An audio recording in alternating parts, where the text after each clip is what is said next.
আজকে না বন্ধুরা আমার দিনটাই খারাপ। পুরো ভিডিওটা দেখলেই বুঝতে পারবে। তো hello guys, welcome back to my channel. তো দেখো এদিকে আমি ডাটা কাটতে বসলাম। ডাটা আর আলু দিয়ে তরকারি করব। তো ডাটাগুলো কাটতে কাটতে এই বিপদটা ঘটে গেল।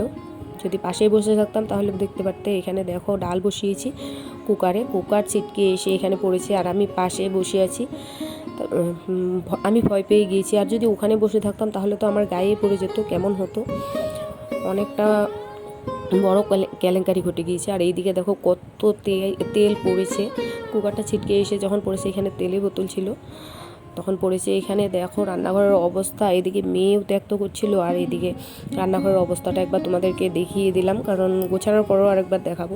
এগুলোকে আমাকে গোছগাছ করতে হবে। ছোট বাচ্চা থাকলে অগোছালো করে রান্না করতে হয়। তো চলো এগুলো বালতির ভেতরে ভরে তুলে নিয়ে ধুয়ে আনবো কুয়োর পাড় থেকে।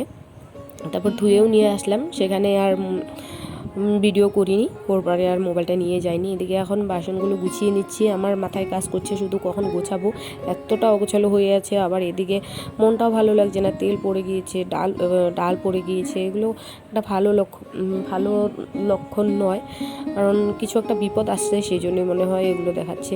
ভেতরে খুব একটা চিন্তা হচ্ছে, অনেকটা চিন্তা হচ্ছে।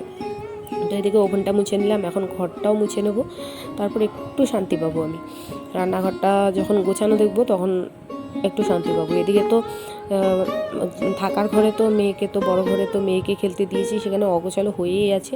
তো চলো এবার তোমাদেরকে আমি দেখিয়ে দিই। রান্নাঘরটা পরিষ্কার করার পর একটুখানি মনটা শান্তি হচ্ছে, তোমাদেরও দেখে হয়তো শান্তি লাগছে। তো তোমরা সবাই ভালো থেকো, সুস্থ থেকো, আমার পাশে থেকো। টাটা বন্ধুরা।